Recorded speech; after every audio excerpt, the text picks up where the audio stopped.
need to pour my drink for this one because there's just no way I'm going to be able to tackle this sober. Like, no way at all.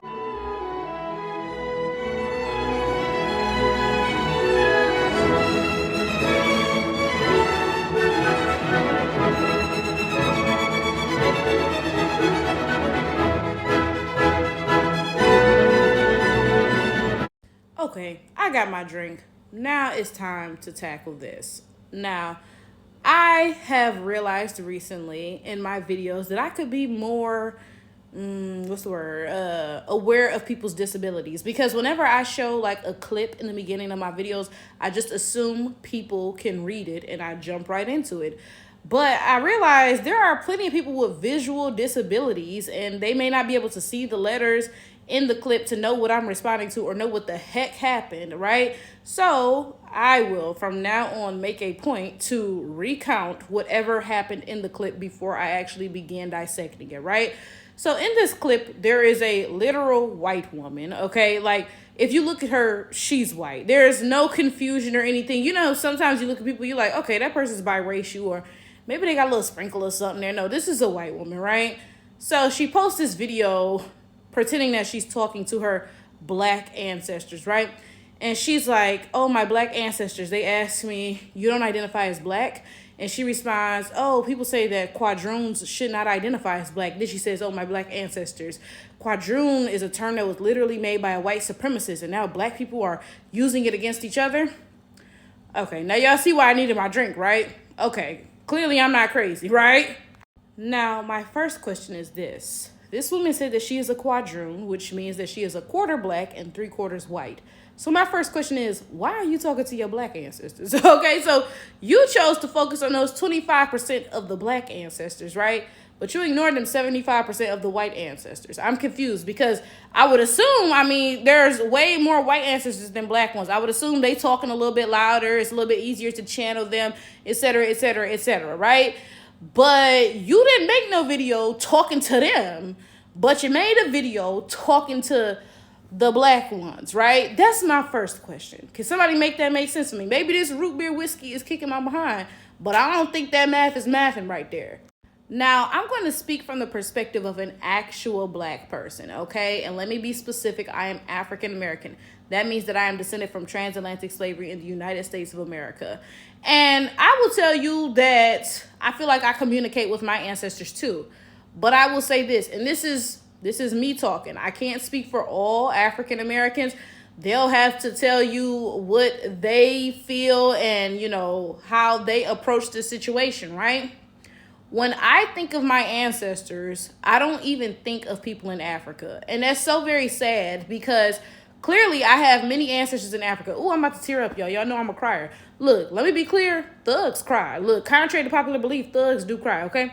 So I don't even think of people in Africa when I think of my ancestors because my people have been so far removed from that. And it's so sad. It's so unfortunate because white people really like severed a huge connection, right? Like there's, you know what, there's so much to say on that topic, right?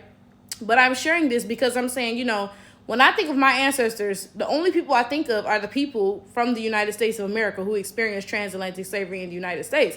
I don't even like think of anybody before that. I think of the people who are like immediately connected to me. You know what I'm saying? Like, you know, and again, that may be different for different African Americans. Y'all let me know, right? But I'm saying that because, homegirl, your closest connections are white people. But you completely ignored that and jumped to them one little itty bitty drop of black folks. What's up with that? I don't like how you all really only dabble in blackness when there is some advantage to be gained. In fact, I made a video quite recently, and I will put the link to that video up here. I was talking about a white woman. She was clearly a white woman, right? But she's regarded as the first African American to something like headline her own TV show, be the main character, something like that, right? And I was like, well, that's concerning because this woman is Caucasian. So how is she the first African American woman to whatever, right? But people were commenting, oh, yeah, this woman is white, but she's a one-dropper. Like, oh, her great-great-great-great granddaddy, whatever, was black, whatever, right? And they said that, you know, that one drop of black the family name was very prominent. It was a very successful black family, whereas she's pretty much, you know, a trailer trash white woman, right? So they were talking about how she used this black identity to benefit her, okay? Because, you know, it's more positive to be perceived as someone from this affluent black family with all these greats and so and so and so than poor white trash. That's the honest to God truth, right? And that brings me to my next point, right? You all only claim this black identity when there is something to be gained. If there is nothing to be gained, then guess what? Y'all disappear into white society and don't nobody ever hear from y'all again. Now, this is my thing. Let me make it very clear. I'm not mad at you for disappearing into white society because, baby girl, you're white. That's where you should be, right? But I'm confused with the fact that when it's slavery and Jim Crow, then don't nobody hear from you. It's oh, anybody heard from Mary Beth? No, I ain't seen her in 25 years, right? But then when suddenly folks are talking about lineage-based reparations and all this other stuff, then you channeling that one drop of black ancestors and talking about, oh my dark diggity, well, they're using this against other blacks. You're not black. You talking about they using this quadroon thing against other black people. Girl, you're not black. Like, what are you saying? Like, girl, don't piss me off. Like, what? Like, my thing is, I wouldn't even be appalled if it was an actual black person talking about, you know, whatever issues within the black community. Oh, black people are calling each other so-and-so and so, yada, yada, yada. But this literal white woman is talking about, oh, you blacks are calling your fellow blacks so-and-so and so in reference to herself. Girl, who are you? What are you talking about? Like, it's just, no. Like, what are you saying? And I'm confused because why would you think that somebody would take you seriously? And you know what even got me more confused is the fact that some of you niggas will take this broad seriously. Because I promise you, it's going to be some fools in the comments talking about, well, blackness comes in all shades. Raggy, well, Ruby, that looks like a nigga to me. Like, y'all are just insufferable. That's the most infuriating part of the whole ordeal. It's not the fact that white people try you. It's the fact that you niggas let them try you and let them push your boundaries, step over the motherfucking line all the time. I'm not even concerned with the fact that this white woman tried it. Because that's what white people do. They try it. They try it all the time, right? That's not even what's on my mind, right? The thing that is on my mind is the fact that literal black people are going to be in the comments like, well, blackness comes in all shades. How are you going to say she doesn't look black? Because I'm looking at her like, nigga, what? Like, I'm literally looking at her. What are you saying, bro? And the wild thing is this. This is not just a mentality that exists on the internet. This mentality exists in real life. I kid you not, bro. This was like a year ago on Thanksgiving, right? So it's been a year and a couple months because I'm recording this video in January, right? There was this older black woman and she was African American, right? She was arguing me down about Drake's son being black. I kid you not. Let me tell y'all how this conversation even started, right? So there was a movie playing and I forget what I even said, but it was something on the lines of, oh, there's no black people in this movie, right? And somebody responded, yeah, there is, like, oh, character so-and-so is black. And I was like, that character is not black. That person is clearly biracial. Like, I didn't even have to look this person up to be able to tell this person is not black, right? Like, we can all see this, okay? Now, to be fair, within this initial conversation, it was not just African Americans. There were also Caribbeans present. So let me be clear. This is not a mentality that is unique to African Americans. It's all black people, okay? So anyway, you know, we having this back and forth. And then, you know, this older African American woman slides into the conversation. Now, wasn't nobody talking to her, but okay, she an elder, so I'm gonna let her pass, okay? So she slides into the conversation and she's literally saying, oh, the one drop rule, if you got a drop of black, then you black, right? I'm like, Miss Ma'am, like, no. So we having this discussion, and now, you know, I don't remember the exacts of this conversation because, like I said, it was more than a year ago, right? And time's been flying so much, I'm like, it might have been 2 years ago. I think it might have been 2 years ago, no lie, because time has really been flying. I think this might have been 2 years before this past Thanksgiving. Like, time has been flying ridiculously so, bro. But anyway, right? So we're having this conversation, and you know, she's talking about, oh, one drop of black makes you black. So I'm like, okay, so you telling me that Drake's son is black? And she's like, yeah, he's black.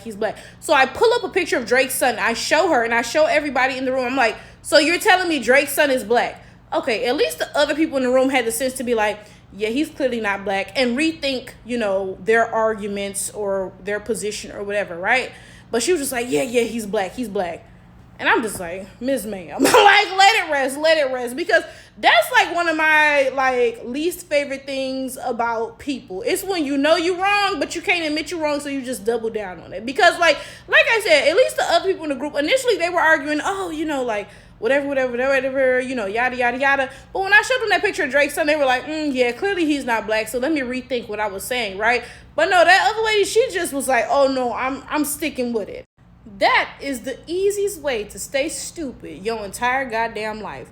To refuse to admit that you are wrong and think about things from any other perspective. That's like refusing to ask for directions, right? If somebody tells you, you going the wrong way, maybe you should go the other way. You like, no, I'm gonna just keep going this way. And you realize you walking straight to the gates of hell, but you so steadfast in your belief that you can never be wrong, that you would rather go to hell than to turn around and be like, oh, maybe you was right. Let me think about this from another way. Like, y'all, but that's another discussion for another day, right?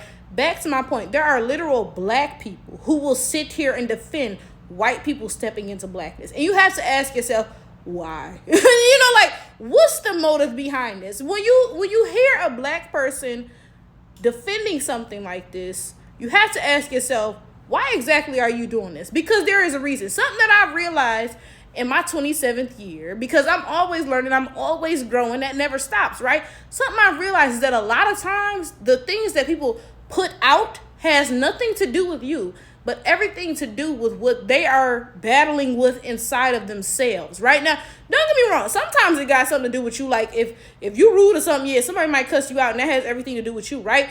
But a lot of times people have their own internal battles and they put out certain things into the atmosphere, into the environment based off what it is they are struggling with. So you have to wonder, why as a black person would you defend the one drop rule? Why as a black person would you embrace a white person as black? Because there is a reason for that.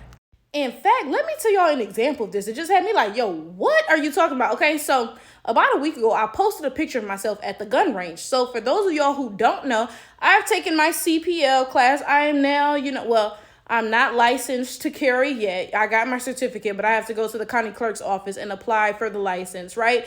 But, I've been going to the gun range and practicing and everything. Okay, so I posted a picture of myself at the gun range, and I was like, oh yeah, like my instructor said I'm a sharpshooter. Like I got better aim than y'all niggas when y'all using the toilet. Like making a joke about the fact that y'all be pissing all over the toilet seat, right?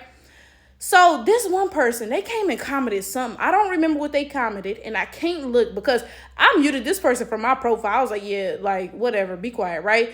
So all I remember is they commented something. I was like, why are you mad? Like, what are you talking about, right? And they replied like, yeah, I'm not mad. But then they went and was replying to other people's comments. So clearly you a little bit mad, like, right?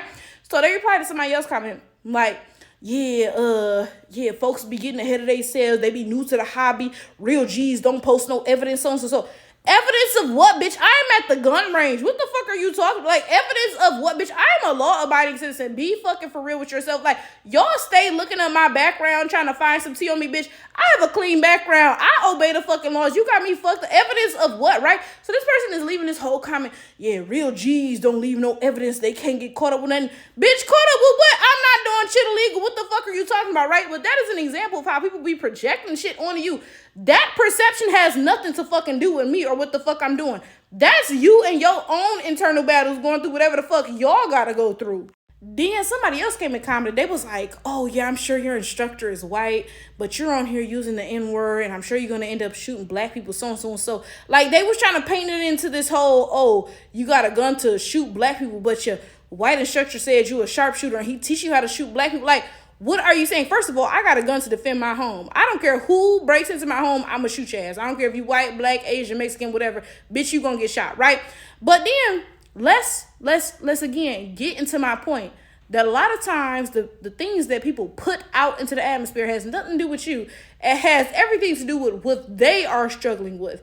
Because this person's talking about, yeah, you got a gun, you're going to end up shooting black people. How did you come to that conclusion? Because you saw a black woman taking a gun class and you automatically assumed, oh, she must be in a gang, driving around doing drive-by, shooting up the hood, so and so and so. That's something that you need to work through. Because why is that the conclusion that you jump to? Because that ain't got shit to do with me. That got everything to do with you and your weird ass biases. the reason this was so like what to me, this was the interaction that made me realize, yeah, a lot of times the stuff people say ain't got nothing to do with you, it got everything to do with them, right?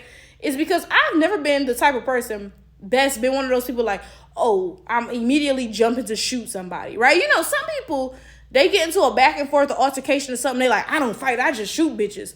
What the fuck? You know what I'm saying? Like, what type of conclusion is that to jump to? Like, what are you saying, right?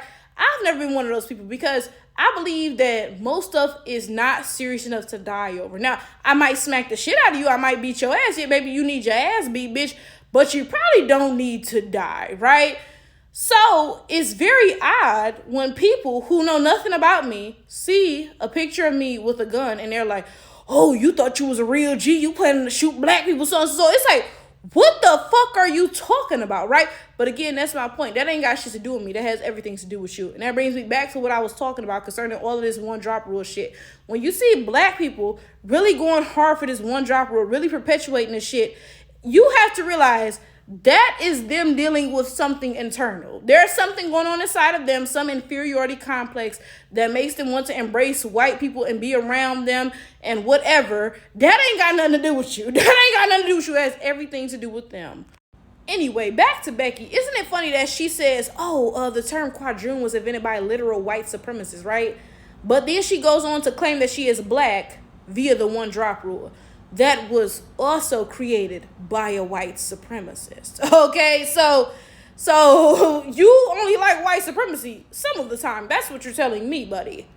Now, this is my thing, and think about your own experiences. I've known a couple of people who were the reverse of a quadroon, right? So a quadroon is 1/4 black and 3/4 white. So I've known a couple of people who were 1/4 white and 3/4 black. They had one white grandparent, but the other ones were black, right? And this is the thing that I've noticed about them. They never identify as white. Now, that's not to say that they don't love their grandparent and embrace their culture. Like, one of the ones off the top of my head, her grandma was German. And she learned how to speak German and stuff to honor her grandmother. That's part of her heritage, so and so and so, yada, yada, yada. But I never saw her calling herself a German woman or a white woman or anything like that, right? The other one, her grandmother was Italian, right? I never saw her calling herself an Italian woman or a white woman or anything like that, right? But when you have the reverse, a white person who has one black grandparent, suddenly they talking to their black ancestors and how they so black and so and so and so and yada, yada, yada. And it really just forces in your face this idea that blackness is for everybody, but everything else is exclusive. So somebody who's 3/4 black and 1/4 white, they can't step into whiteness. But somebody who's 3/4 white and 1/4 black, oh, they can step into blackness though, right?